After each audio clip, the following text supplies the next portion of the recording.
Right, welcome back to the channel and thanks for joining me for what I think will be a quite interesting video, because I'm going to introduce to you a club that has become a firm favourite in my bag, and I think one that could also sneak its way into many of yours if you're prepared to just open the mind a little and watch what you see in today's video.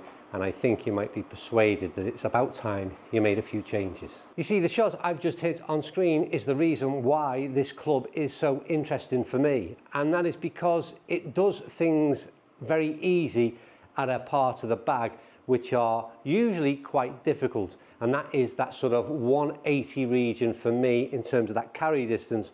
What it means is that club is maybe a 4 or 5 iron, which can be very detrimental to my scoring. It's not the easiest club in the bag to use, and I've done many videos about where I think they should be eliminated from a lot of average golfers' clubs bag. But the question is, what do you change it to? And this is what I chose, and it was a bit of a shock, I must admit. But it's been in the bag now for quite some months, and it just cannot do a wrong. What I like about it, it doesn't need a great deal of effort, and we get those kind of results. We're banging that 180 carry region.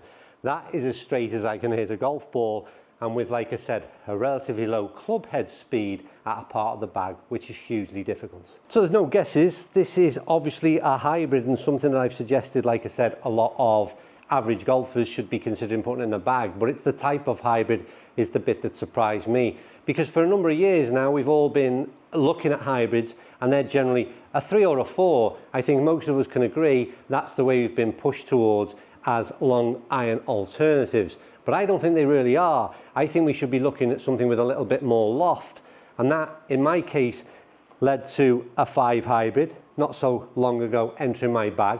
And then I went one step further, and this, would you believe, is a 6 hybrid, and something that I didn't think I'd go anything near if you asked me this just 12 months ago.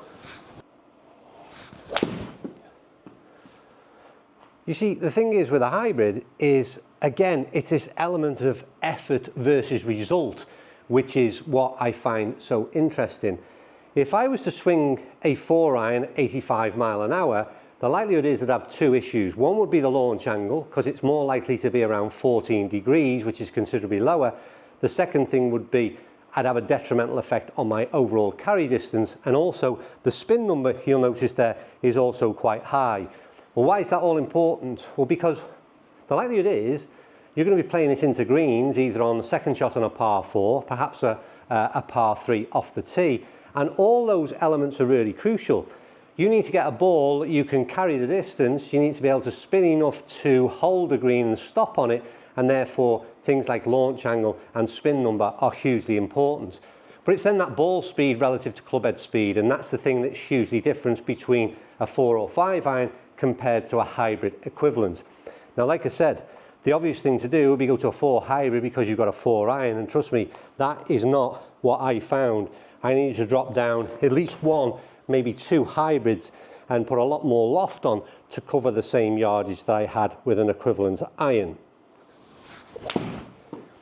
And for me, I would never be more confident than standing on a tee box, and I think we've hit every shot within a yard in terms of carry distance. That's a 177 carry, so extremely consistent as well, extremely efficient club head speed to ball speed, that is. And again, that spin number crept up a little, but you'll see the launch angle remains also sort of very high and steep. If we threw in descent angle as well, you'd see that this thing will stop on a sixpence.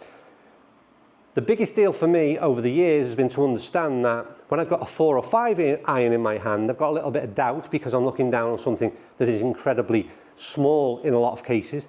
It's also looking as though it's not offering me a great deal of loft. So what that does in the brain is it resonates with a bit of a panic button. It means that I automatically think I've got to try a little bit harder to generate a little bit more effort to make that club work for me. What happens with a hybrid, in my case at least anyway, and I'd be interested in your opinion, it has the total sends a different message to my brain.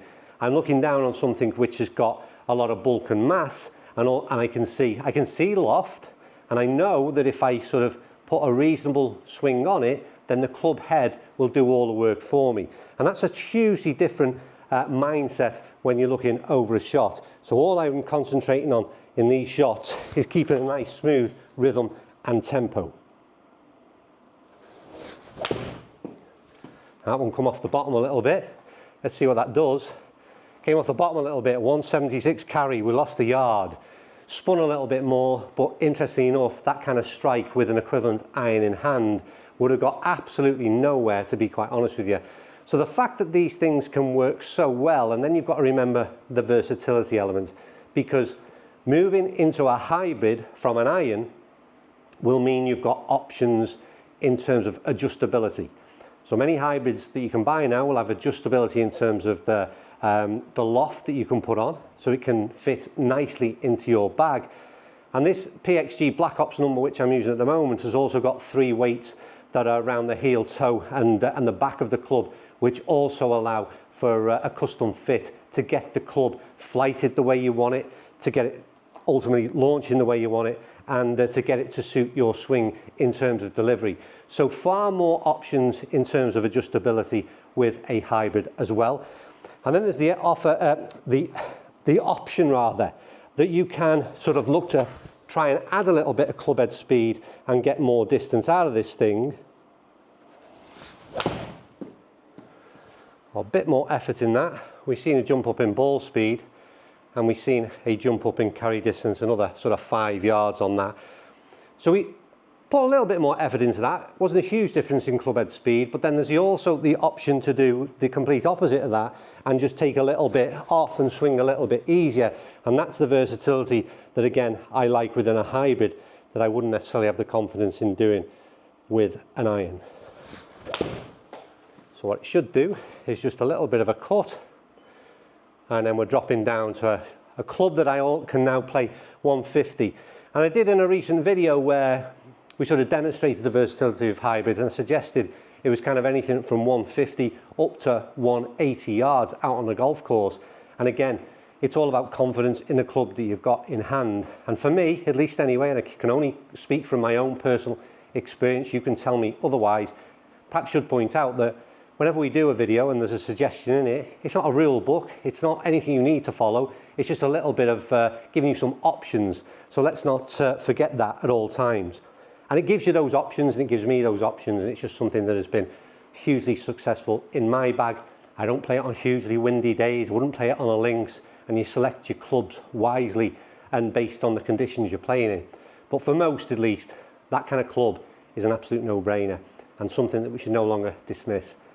I've done these type of videos quite a lot in the last year, and I'll continue to do so because my goal is to make golf more enjoyable for more golfers out there. And the way to do that is to choose your bag selection of clubs wisely and make life a little bit easier. That's me done. No more preaching. I'll go and carry on practicing a bit more with my 6 hybrid.